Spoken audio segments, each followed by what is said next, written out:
अस्सलाम वालेकुम। मैं हूं जी डॉक्टर शफीउल्लाह खान और आप देख रहे हैं अलसेफ होमियो। दोस्तों, आज बड़ा इंटरेस्टिंग सा टॉपिक है, दैट इज़ औरतों का भांजपन और उसका होम्योपैथिक इलाज। लेकिन टॉपिक पे जाने से पहले अगर अभी तक आप लोगों ने चैनल को सब्सक्राइब नहीं किया तो सब्सक्राइब कर दें और बेल आइकन दबा दें। दोस्तों, भांजपन आजकल अगर आप देखें कि हमारे माशरे में ये मर्दों में भी है, औरतों में भी है, लेकिन औरतों में कुछ रेशो ज़्यादा है भांजपन की। हमारी फीमेल्स हैं कि अल्लाह रब्बुल इज़्ज़त ने उनको तमाम रिप्रोडक्टिव सिस्टम पूरा दिया होता है, यानी उसमें यूट्रस, ओवरीज, फैलोपियन ट्यूब्स, ये तमाम चीज़ें पूरी होती हैं, लेकिन उनका फ्यूल में कमी होती है। अब आप पूछेंगे कि उनके फ्यूल क्या है, तो फ्यूल उनका है एस्ट्रोजन, प्रोजेस्टेरॉन। ये हार्मोन के इम्बैलेंस की वजह से फीमेल को amenorrhea, dysmenorrhea, uterus inflammation, fallopian tube inflammation, साथ में ओवरीज हैं उसमें पॉलीसिस्टिक ओवेरियन सिंड्रोम हो जाता है।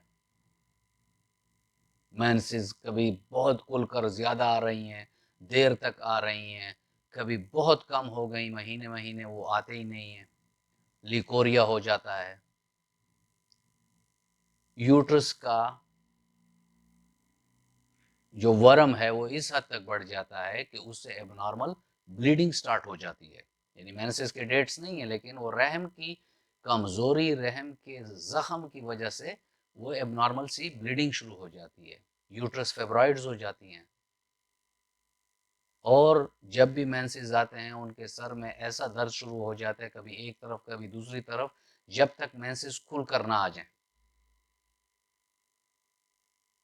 तो कहने का मकसद ये है कि ये है वो सारा सिस्टम जिसमें सिर्फ हार्मोन्स के अप एंड डाउन से इतनी बड़ी प्रॉब्लम आ जाती है।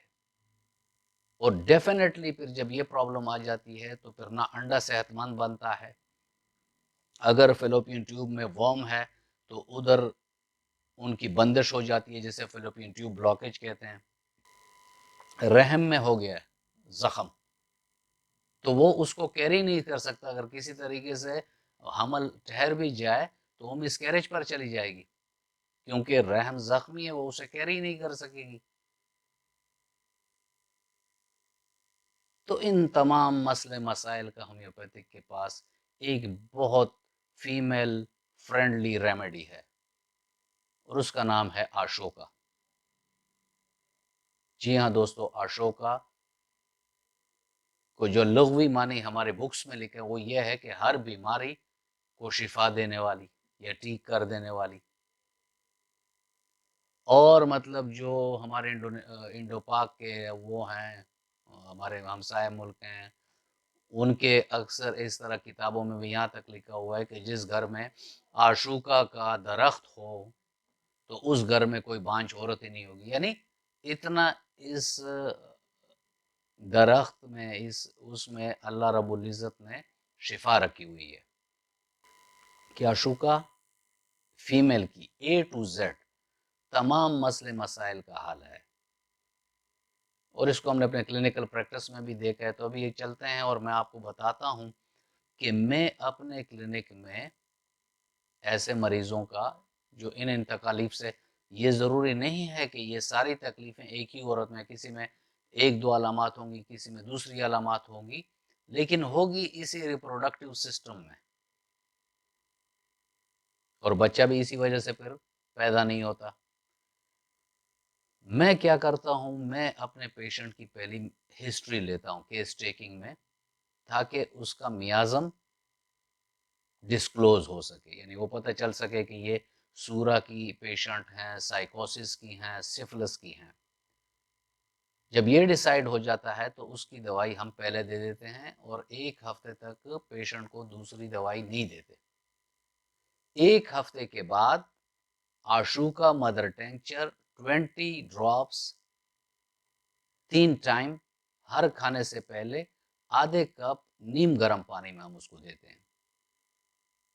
वो महीना भी चलता है, 2 भी, 3 भी, और इसी में वो प्रॉब्लम ख़त्म हो जाती हैं और पेशेंट को वो औलाद की खुशखबरी मिल जाती है। यहाँ दोस्तों मैं आपसे ये बात शेयर कर दूं कि फीमेल इनफर्टिलिटी में हस्बैंड को भी बुलाया करें और उसके टेस्ट भी दे के करें, क्योंकि अगर आप फीमेल का इलाज कर लें और अल्लाह ताला उसे शिफा दे दे और बीच में मर्द में कोई बात निकल आती है तो भी फिर फर्टिलिटी तो नहीं होगी। अब दोस्तों चलते हैं अपने फूड चार्ट यानी फूड टिप्स जो मैं हर वीडियो में बताता हूँ, तो फिर फूड चार्ट की तरफ चलते हैं। चार्ट में ये है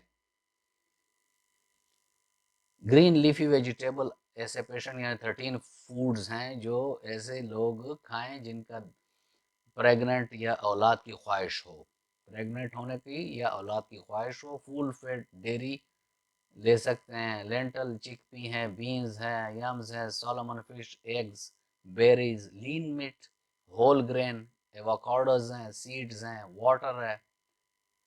और 9 ऐसे फूड्स हैं जिनको नहीं लेना चाहिए। इसमें हाई मर्करी फिश है, सोडा है, लो फैट डेयरी प्रोडक्ट्स हैं, अल्कोहल है, अनपास्चराइज्ड सॉफ्ट चीज़ है, डेली मीट्स हैं, रॉ सी फूड हैं।